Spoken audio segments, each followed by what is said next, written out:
হিন্দু ধর্মপ্রাণ বেশিরভাগ মানুষের মনের আকাঙ্ক্ষা থাকে জীবনে অন্তত একবার প্রভু শ্রী রামচন্দ্রের স্মৃতিবিজড়িত জায়গাগুলো দর্শন করার। আমরাও সেই আশা নিয়ে কলকাতা থেকে বেরিয়ে পড়েছিলাম মহারাষ্ট্রের উদ্দেশ্যে। সুপ্রভাত বন্ধুরা, আজকে 28শে মার্চ 2024। এই মুহূর্তে আমি আছি নাসিকে। গতকাল সকালে নাসিকে পৌঁছে আমরা উঠেছিলাম মুক্তিধাম মন্দিরের যাত্রী নিবাসে। এই মুক্তিধাম মন্দির দর্শনের অভিজ্ঞতা আপনাদের সঙ্গে ভাগ করে নিয়েছি আগের পর্বেই। আজকে আমরা যাব হচ্ছে এই নাসিক থেকে 10 কিলোমিটার দূরে প্রভু শ্রী রামচন্দ্রের স্মৃতি বিজড়িত সেই জায়গা, যে জায়গাতে তিনি 1 বছর বসবাস করেছিলেন, সেই পঞ্চবটী। আর তার সঙ্গে যাব হচ্ছে তপবন। চলুন তাহলে দর্শন করে আসি। নাসিক থেকে আপনি গাড়ি ভাড়া করেও তপবন বা পঞ্চবটী দর্শন করতে পারবেন। भाई साहब, गाड़ी में कितना लेते हो पंचवटी और तपोवन? हम लोग 600 रुपीज़ लेते हैं। 3 घंटा हम लोग घुमाते हैं। अगर आपको जाना है तो यहाँ से ट्रैवलिंग गाड़ी मिल सकती है आपको। আমরা যাচ্ছি হচ্ছে এখান থেকে অটোতে। অটোটা বুক করেছি উবেরে, আর আমাদের উবের মারফত অটোতে খরচ পড়ছে 124 টাকা। চলুন যাওয়া যাক। সন্দীপ দা, টাটা, আবার দেখা হবে। আমাদের শুভানোদ্দেই সন্দীপ দাকে বিদায় জানিয়ে উঠে পড়লাম অটোতে। আমাদের অটো ছাড়ল সকাল 8:30 নাগাদ। আমরা সবার প্রথমে যাব প্রভু শ্রী রামচন্দ্রের 14 বছর বনবাস জীবনের মধ্যে 1 বছর সময় কাটানো সেই বিখ্যাত তপবনে। মুক্তিধাম থেকে তপবনের দূরত্ব 10 কিলোমিটারের কাছাকাছি। যেতে সময় লাগবে 30 মিনিট মতো। অটোতে যেতে যেতে ভাবছিলাম আজকের এই নাসিক কতটা উন্নত, অথচ একসময় এই পুরো অঞ্চল জুড়ে ছিল গভীর অরণ্য, আর সেখানেই ছিল বিভিন্ন ঋষি মহারিষিদের তপস্যাস্থল। এইসব ভাবতে ভাবতে কিছুক্ষণের মধ্যেই পৌঁছে গেলাম। অটো আমাদেরকে নামিয়ে দিল হচ্ছে গোদাবরী নদীর ঠিক পাশেই। আমরা এখানটায় নেমে পড়লাম, কারণ এখান থেকে আমরা পায়ে ঘুরে ঘুরে সব কিছু দেখব। চলুন। অটো থেকে নেবেই হাঁটতে থাকলাম গোদাবরী ও কপিলা নদীর সঙ্গমের কাছে যাব বলে, যেখানে একসময় ছিল প্রভু শ্রী রামচন্দ্র ও সীতামায়ের পর্ণকুটির। সেই দিকে দেখলাম এখানে এখনও বেশি লোকজনের কোলাহল নেই। চারিদিকে গাছে ঘেরা পরিবেশে পাখিদের ডাক শুনতে শুনতে মিনিট 5-এর মধ্যেই পৌঁছে গেলাম গোদাবরী নদীর ধারে।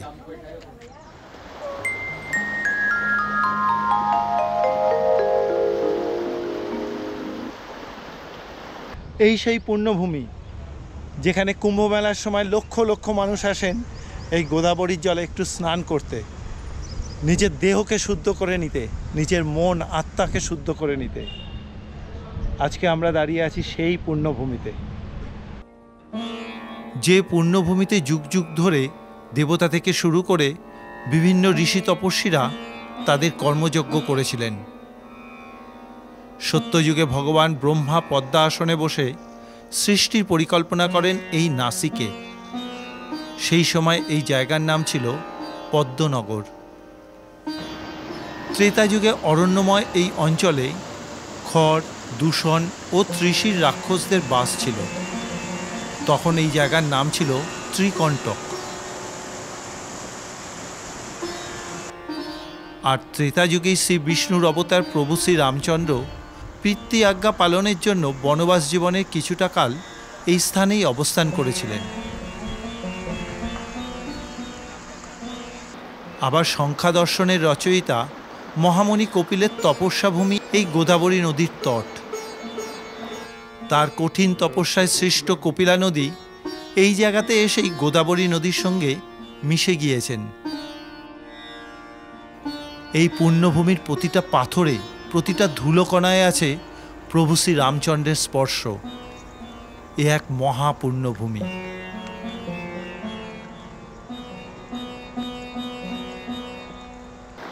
আমি এখানে পৌঁছেই গোদাবরী মায়ের জল মাথায় নিলাম। এই অঞ্চলে যত ঘুরে বেড়াচ্ছি আমার মন ততই শান্ত হয়ে পড়ছে।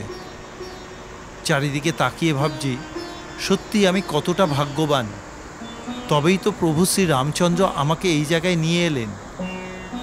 এ আমার জীবনের এক পরম প্রাপ্তি।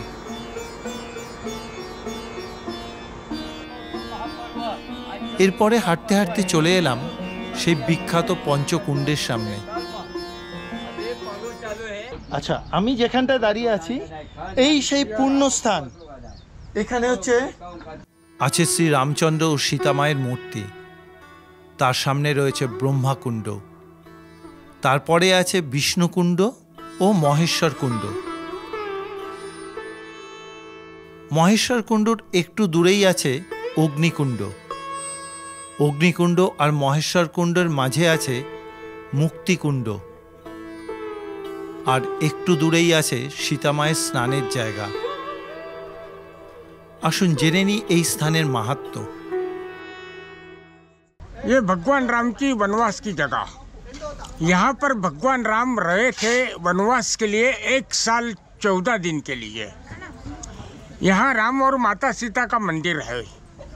मंदिर के सामने 3 भगवान खड़े थे, ब्रह्मा विष्णु महेश। 3 भगवानों के 3 कुंड है। ये अग्नि कुंड है। माता सीता का चरण मुक्ति कुंड है। ये सीता कुंड माता जी स्नान की जगह थी। रामायण में ये जगह के बारे में कथा है। जिस समय भगवान यहाँ पर वनवास के लिए आए थे, उस समय माता जी को भगवान राम जी ने आज्ञा दी, आप 1 साल के लिए अग्नि भगवान के पास गुप्त रहना है। कारण क्या है? रावण साधु का रूप लेके आपको चुराने के लिए यहाँ पर आने वाला है। इसलिए माता सीता 3 भगवान को साक्षी रख के 1 साल 14 दिन के लिए माता यहाँ अग्नि में गुप्त हो गई। बाद में यहाँ से मायावी माता बाहर आ गई, उसका नाम था वेदवती माता। उसको भगवान ले गए सीता गुफा पंचवटी। रावण लंका जो माता को चुरा ले गए सीता गुफा से, वो मायावी नकली माता को लंका ले गए।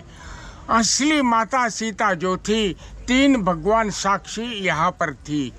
ऐसी कथा आती है तुलसी रामायण, अरण्य कांड और सह्याद्री खंड में। और यही जगह पर कुंभ का मेला होता है हर 12 साल बाद। नासिक का ये रामायण कालीन अति प्राचीन कुंभ मेला की जगह है। চলে এলাম পাশেই কপিলা নদীর কাছে।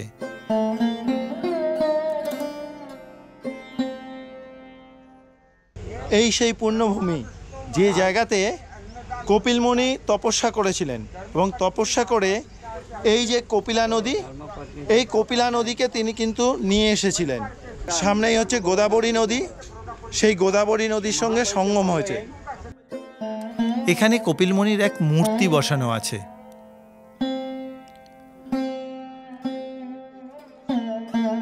তার পাশে রয়েছে শ্রী লক্ষণের শূর্পণখার नाक काटार एक पाथरेर मूर्ति।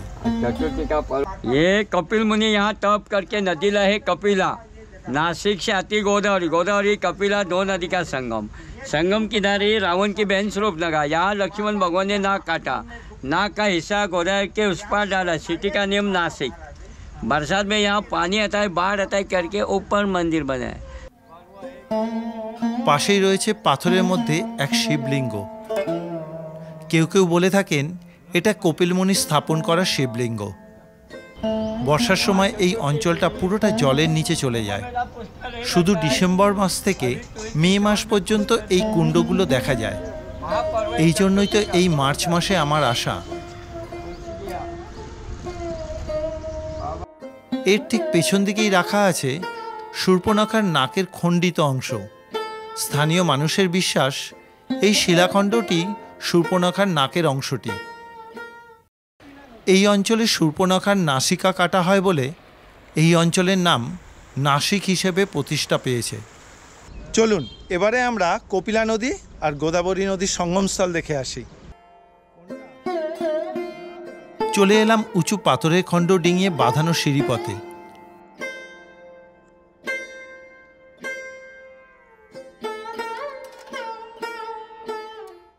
এই যে আমি যেখানটা দাঁড়িয়ে আছি, এটা হচ্ছে সম্পূর্ণ সঙ্গমের স্থান।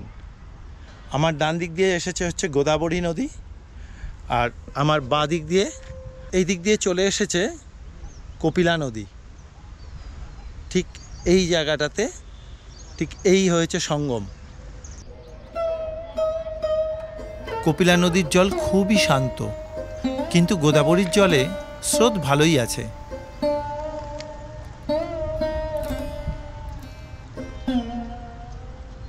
চলুন এবারে আমরা দেখে আসি সেই প্রভু শ্রী রামচন্দ্র এবং সীতা মায়ের পর্ণকুটির। আজকে হয়তো সেই পর্ণকুটিরটা নেই, কিন্তু সেই জায়গাতে রয়েছে তাদের মন্দির। এবারে হাঁটতে হাঁটতে গোদাবরী নদীর তট ছেড়ে সিঁড়ি দিয়ে ওপরে উঠে এলাম। ঘাটের ঠিক উল্টো দিকেই ডান দিকে রয়েছে এই সেই পূর্ণভূমি যেখানে প্রভু শ্রীরাম মাতা সীতা বনবাসকালে থাকতেন। আজকে সেখানে মন্দির হয়েছে। চলুন দর্শন করে আসি। ঢুকে পড়লাম মন্দির চত্বরে।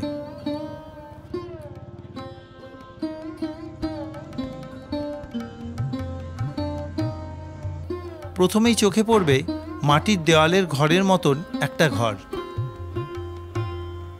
এই জায়গাতেই প্রভু শ্রী রামচন্দ্রের পর্ণকুটির ছিল। ঢুকে পড়লাম মূল গর্ভমন্দিরে। কিছুক্ষণ গর্ভমন্দিরে থাকাতেই অনুভব করলাম এই ভূমির আধ্যাত্মিক অনুভূতি। শান্ত মনে বসে প্রভু শ্রী রামচন্দ্র ও সীতামায়ের দিকে তাকিয়ে অনুভব করলাম তারা আজও এই ঘরে অবস্থান করছেন। বাইরে 38 ডিগ্রি তাপমাত্রার মধ্যেও এই ঘরের শীতলতায় আমার শরীরের লোম খাড়া হয়ে উঠেছিল।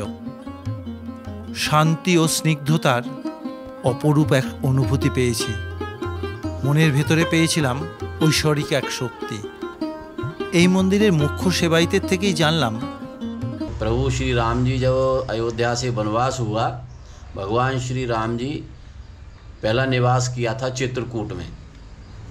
तमसा नदी के किनारे रहे, फिर चित्रकूट में आए, फिर 12 साल वहाँ बिताया। 12 साल बिताने के बाद प्रभु श्री राम जी ने भरद्वाज मुनि से आज्ञा पा करके और नासिक की ओर प्रस्थान, पंचवटी की ओर प्रस्थान किया। तो ये भगवान श्री राम अगस्त्य महाराज से भेंट हुई थी। अगस्त्य ऋषि एक महापुरुष थे और दंडक वन में वो घूमते रहते थे, तपस्या करते थे। तो राम जी से मुलाकात हुई। सुतीक्षण जी ने अगस्त्य महाराज से मिलाया। सुतीक्षण जी अगस्त्य महाराज के शिष्य थे। तो नासिक क्षेत्र में अगस्त्य जी ने गोदावरी निकट प्रभु रहे पर्ण गृह छाए। तो रामायण के अरण्य कांड में इसका वर्णन आया है। गीधराज से भेंट भई बहुविध प्रीत बढ़ाए, गोदावरी निकट प्रभु रहे पर्ण गृह छाए। तो 1 साल प्रभु श्री राम जी 13वें वर्ष में पंचवटी में गोदावरी माता के किनारे घास पत्ते की कुटिया बना करके यहाँ रहते थे। तो ये प्रभु श्री राम जी का वनवास पर्णकुटी स्थान है। लक्ष्मण जी भगवान राम का पहरा देते थे। तो यहाँ से 20 कदम पे बट का झाड़ है, जो वाल्मीकि रामायण में इसका वर्णन आता है। পর্ণকুটিরের পাশেই আছে এই হচ্ছে অগস্ত্য মুনির মন্দির। এই অগস্ত্য মুনি কিন্তু প্রভু শ্রী রামচন্দ্রকে এই জায়গাতে নিয়ে এসেছিলেন। আমি পুরো মন্দির ভালো করে দেখে নিলাম। আজকের এই তপবনের ভিডিও আপনাদের কীরকম লাগছে অবশ্যই কিন্তু একটা কমেন্ট করে জানাবেন। অনুরোধ রইল। আপনাদের প্রতি কটা কমেন্ট আমাকে অনেক বেশি উৎসাহ দিয়ে থাকে নতুন নতুন তীর্থক্ষেত্রে পৌঁছে যাওয়ার জন্য। প্রভু শ্রী রামচন্দ্রের পর্ণকুটির দেখে বেরোলাম। বাল্মীকি রামায়ণে উল্লেখিত প্রভু শ্রী রামচন্দ্রের পর্ণকুটির থেকে 20 কদম দূরে বটগাছের পাশে শ্রী লক্ষ্মণ শ্রী রামচন্দ্র ও সীতামায়ের পাহারা দিতেন। একসময় রাবণের বোন শূর্পণখা রামচন্দ্রকে দেখে তার প্রতি আকৃষ্ট হন। তখন শূর্পণখা তার মোহিনী রূপ ধরে ভগবান শ্রী রামচন্দ্রের কাছে বিবাহের প্রস্তাব দেন। তখন ভগবান শ্রী রামচন্দ্র বলেছিলেন তিনি বিবাহিত, তাই সেটা সম্ভব নয়। পাশেই বটগাছের নিচে তার ভাই লক্ষ্মণ আছেন, তার কাছে যেতে। তখন শূর্পণখা শ্রী লক্ষ্মণের কাছে যাওয়ার পরে প্রত্যাখ্যিত হন। তখন শূর্পণখা রেগে যাওয়ায় তার মোহিনী রূপ থেকে আসল রাক্ষসী রূপ প্রকট হয়ে ওঠে। ঠিক সেই সময় শ্রী লক্ষ্মণ তার নাকটি কেটে দেন। মনে করা হয় এই জায়গাতেই শ্রী লক্ষ্মণ প্রভু শ্রী রামচন্দ্রকে পাহারা দেওয়ার জন্য থাকতেন। রয়েছে শ্রী লক্ষ্মণ শেষনাগ অবতারের মন্দির। পাশেই আছে বহু প্রাচীন এক বটবৃক্ষ।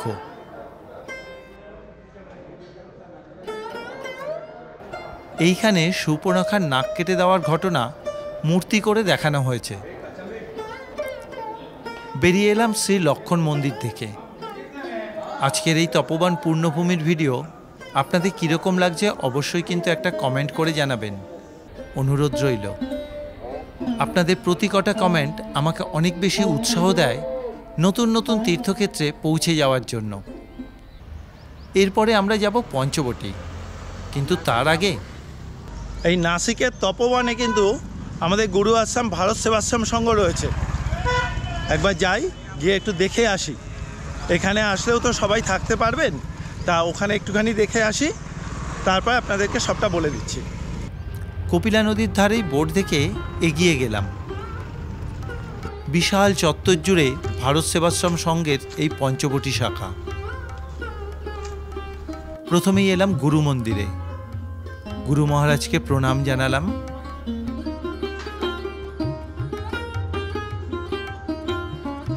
এরপরে ঢুকে পড়লাম অতিথি নিবাসে।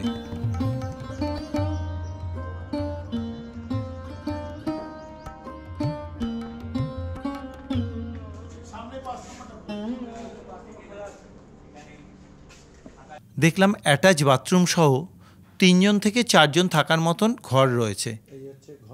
অনুদান হিসেবে 400 টাকা প্রতি ঘর প্রতিদিনে দিতে হয়। আর এখানে আশপাশে দর্শনীয় স্থান অনেক আছে। 4টে জ্যোতির্লিঙ্গ আছে, সিদ্ধিসাই আছে, শনি সিঙ্গাপুর আছে এবং বনিমাতা আছে।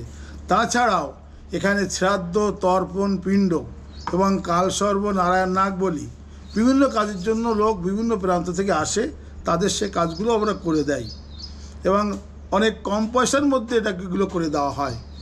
পুরো 21 বিঘা জমি নিয়ে ভারত সেবাশ্রম সংঘের এই পঞ্চবটী শাখা। রয়েছে সুন্দর প্রসাদ গ্রহণের জায়গা। গুরু আশ্রম দর্শন করলাম, এবারে যাব হচ্ছে পঞ্চবটী। চলুন, প্রভু শ্রী রামচন্দ্রের স্মৃতি বিজড়িত আরেকটি জায়গা, যেখান থেকে সীতামাতাকে হরণ করে নিয়ে গেছিল লঙ্কার রাজা রাবণ। আমরা সেই জায়গাটা দর্শন করতে যাব। ভাইয়া पंचवटी जाना। हाँ, कितना? पंचवटी में क्या उतरना है? हाँ, पंचवटी घाट पे। हाँ, कितना करके? कितना सवारी? 3 आदमी। 120 रुपया लगेगा। এইখানে অটো স্ট্যান্ডে এসে কথা বললাম। এরা এখান থেকে পঞ্চবটী বন যেতে বলল 100 টাকা লাগবে অটোতে। আবার এখান থেকে আমরা অনলাইনে বুক করলাম উবের মারফত, সেখানে দেখাচ্ছে 68 টাকা। আর সে আসছে, আমরা সেই অটো করেই যাব। অল্প সময়ের মধ্যেই অটো চলে এলো। আমাদের যেতে হবে তপোবন থেকে 3 কিলোমিটার দূরে গোদাবরী নদীর ধারে পঞ্চবটিতে। সময় লাগবে মিনিট 15 মতো। এই এসে পৌঁছে গেলাম হচ্ছে পঞ্চবটী বনে। এই হচ্ছে পঞ্চবটী বন, এই বিখ্যাত সেই বটগাছ। চলুন। এই পঞ্চবটিতেই আছে বহু প্রাচীন বড় 5টি বটগাছ। এই 5টা বটগাছ থেকেই এই জায়গার নাম হয়েছে পঞ্চবটী। এখানে আছে সীতামায়ের গুহা।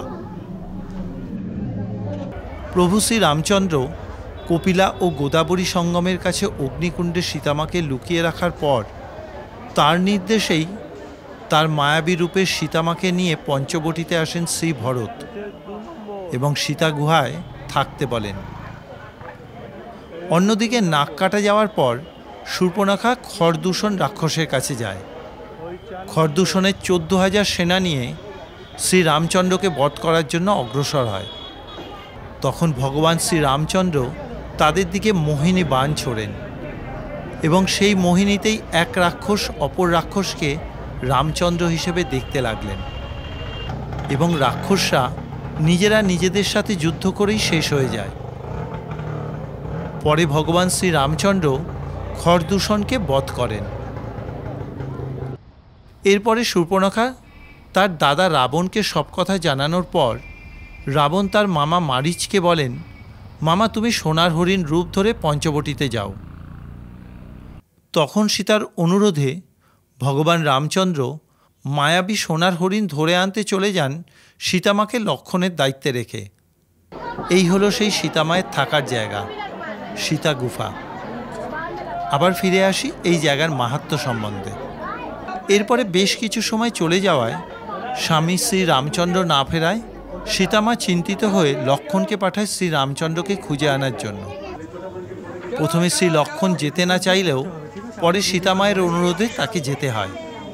তখন শ্রী লক্ষ্মণ সীতামায়ের গুহার সামনে তার অগ্নিবাণ দিয়ে একটা রেখা টেনে দেন, যাতে বাইরের কোনো বিপদ ভেতরে গিয়ে সীতামাকে ক্ষতি না করতে পারে, যেটা আমরা সবাই লক্ষণ রেখা হিসেবে জানি।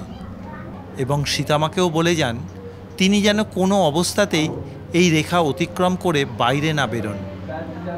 শ্রীলক্ষণ চলে যাওয়ার পর কিছুক্ষণ বাদেই ব্রাহ্মণবেশী রাবণ ভিক্ষা গ্রহণের আছিলায় আসেন সীতামায়ের কাছে, এবং সীতামা লক্ষণ রেখা ডিঙিয়ে এসে রাবণকে ভিক্ষা দিতে যেতেই রাবণ সীতামাকে এখান থেকেই হরণ করে নেন।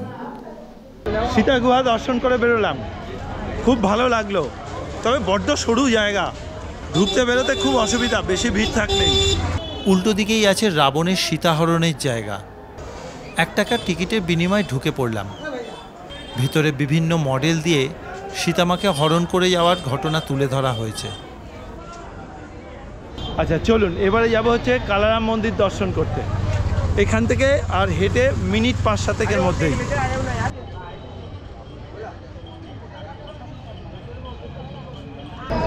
এই হচ্ছে কালারাম মন্দিরের প্রবেশদ্বার।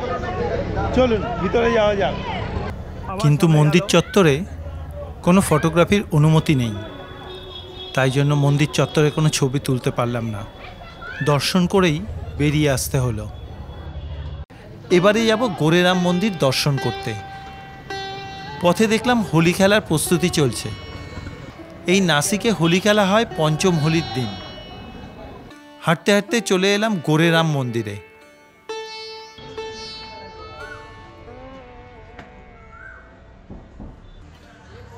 প্রায় 200 বছরের বেশি পুরনো এই গোরেরাম মন্দির। এই মন্দিরের গর্ভগৃহে ভগবান শ্রীরাম, সীতামাতা ও শ্রী লক্ষ্মণ পূজিত হচ্ছেন। বড় গোরেরাম মন্দির দেখেই ওখানে থেকে বেরোনোর পরেই মুখোমুখি আছে হচ্ছে কপালেশ্বর মহাদেব মন্দির। এখন আমরা কপালেশ্বর মহাদেব মন্দির দর্শন করতে যাব। কয়েকটা সিঁড়ি অতিক্রম করে চলে এলাম। এই হচ্ছে কপালেশ্বর মহাদেব মন্দির। চলুন দর্শন করে আসি। মন্দিরের পাশের রাস্তা দিয়ে চলে এলাম প্রধান প্রবেশদ্বারে। এই কপালেশ্বর মহাদেব মন্দির এমন এক স্থান যে জায়গাতে স্বয়ং মহাদেব ব্রহ্মহত্যার পাপ থেকে মুক্তি পেয়েছিলেন। এই মন্দিরেই মহাদেবের সামনে নন্দীজিকে দেখা যায় না, কারণ এই জায়গাতে স্বয়ং মহাদেব তার ভক্ত নন্দীকে গুরু হিসেবে মেনেছিলেন। জনশ্রুতি আছে ব্রহ্মাদেবের 5টি মুখের মধ্যে একটি মুখ সবসময় মহাদেব ও বিষ্ণুদেবের বদনাম করতে থাকত। একদিন মহাদেব রেগে গিয়ে তার ওই মাথাটি কেটে দেওয়ার পর ব্রহ্মহত্যার পাপ লেগে যায়। ত্রিভুবন ঘুরেও মহাদেব সেই ব্রহ্মহত্যার পাপ থেকে মুক্তি না পাওয়ায় তখন নন্দী মহারাজের অনুরোধে মহাদেব অরুণা ও গোদাবরী নদীর সঙ্গমে যে জায়গায় অমৃত পড়েছিল সেই কুণ্ডে স্নান করলে স্বয়ং মহাদেব ব্রহ্মহত্যার পাপ থেকে মুক্তি পেয়েছিলেন, এবং মহাদেবের হাত থেকে ব্রহ্মার কপাল খসে পড়েছিল। তাই এই জায়গায় মহাদেবের নাম কপালেশ্বর মহাদেব। মানুষের বিশ্বাস এই কপালেশ্বর মহাদেবকে একবার দর্শন করা মানে 12 জ্যোতির্লিঙ্গ দর্শনের ফল পাওয়া যায়।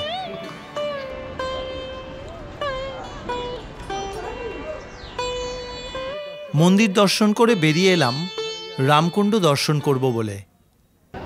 পশ্চিমঘাট পর্বতে বহু প্রাচীন নগরী এই নাসিক।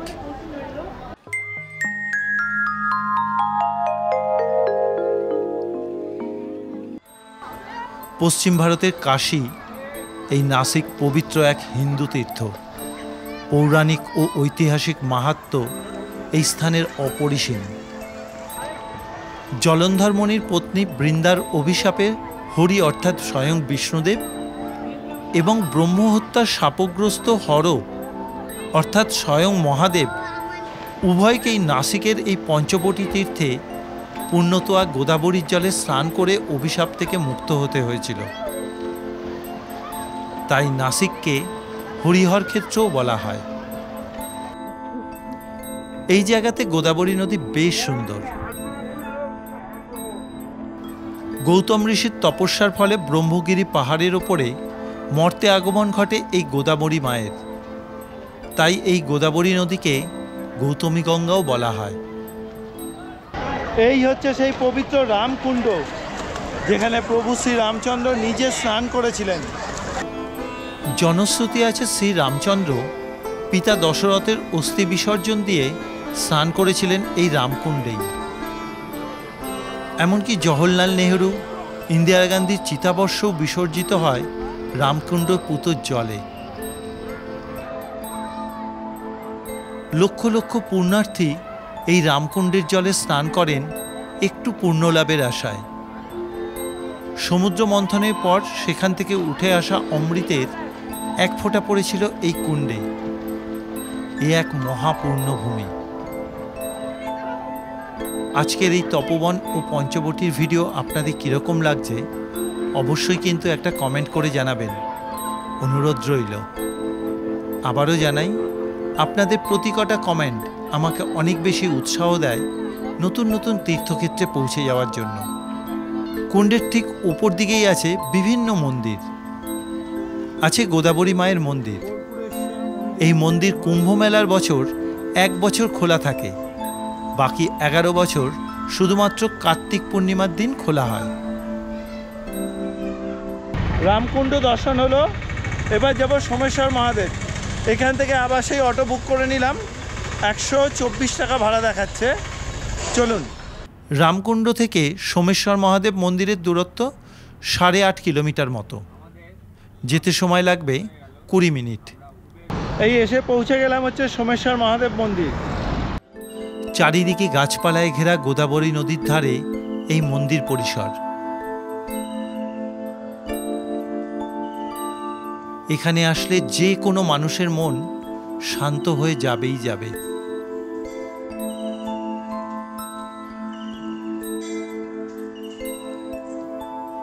হাঁটতে হাঁটতে চলে এলাম, এই এসে পৌঁছে গেছি সোমেশ্বর মহাদেব মন্দিরের কাছে।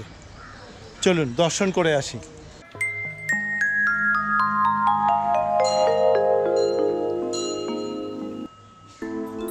ঢুকে পড়লাম মূল মন্দিরে।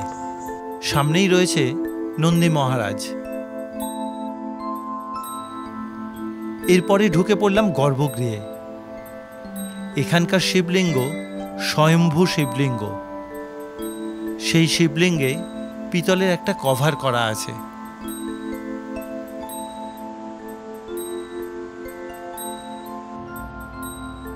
আমি স্বয়ং মহাদেবকে ধরে ভালো করে প্রণাম করলাম। ফাঁকা গর্ভগৃহে অনেকক্ষণ বসেছিলাম, খুবই ভালো লাগছিল। মনে পেলাম অপূর্ব শান্তি। গর্ভগৃহ থেকে বেরোতেই দেখি অনেক ভক্ত বাইরে অপেক্ষা করছেন, কিন্তু এতটা সময়ের মধ্যে কেউ গর্ভগৃহে ঢোকেননি বা আমাকে ডাকেননি। একটু অবাক হয়ে মহাদেবকে প্রণাম করে কে আবার আসার প্রার্থনা জানিয়ে মন্দির থেকে বেরিয়ে এলাম।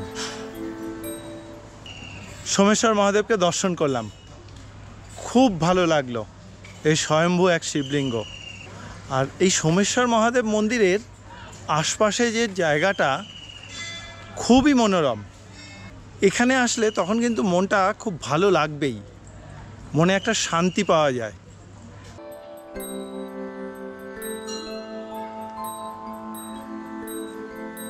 মন্দিরে যাওয়ার পথেই প্রথমে বাঁদিকে পড়বে হচ্ছে প্রভু শ্রী রামচন্দ্র এবং জানকী মায়ের মন্দির।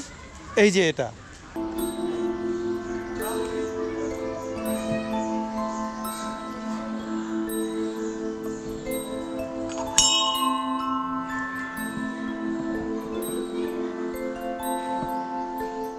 প্রভু শ্রী রামচন্দ্র এবং জানকী মায়ের মন্দিরের ঠিক পাশেই আছে মা লক্ষ্মী এবং স্বয়ং নারায়ণের মন্দির।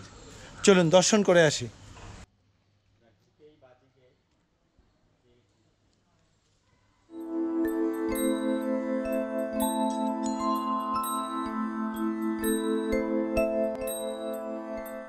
আমার খুব ইচ্ছা ছিল পুজো দেওয়ার, কিন্তু এখন এখানে কোনো পুরোহিতজি নেই, তাই জন্য পুজো দিতে পারলাম না।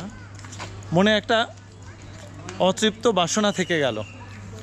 ভগবান ডাকলে নিশ্চয়ই আবার আসব, খুব ইচ্ছা রইল এখানে কিন্তু একবার পুজো দেওয়ার। এরপরে চলে এলাম পাশে গোদাবরী নদীর ঘাটে। হাতে সময় থাকলে নৌকা নিয়ে একটু বেরিয়ে নিতে পারেন। মাথাপিছু 50 টাকা খরচ। আজকের এই ভিডিও আপনাদের কীরকম লাগলো অবশ্যই কিন্তু একটা কমেন্ট করে জানাবেন, অনুরোধ রইল। এবারে আমরা বেরিয়ে পড়লাম ফিরবো বলে। মন্দিরের পাশে খাওয়ার জায়গাও রয়েছে দেখলাম। আজ এখানেই শেষ করছি। আগামী পর্বে দেখা হবে নতুন এক গল্প নিয়ে, নতুন এক তীর্থক্ষেত্রে। ততক্ষণের জন্য বিদায়। সবাই ভালো থাকবেন, সুস্থ থাকবেন। জয় প্রভু শ্রী রামচন্দ্রের জয়, জয় সীতা মায়ের জয়।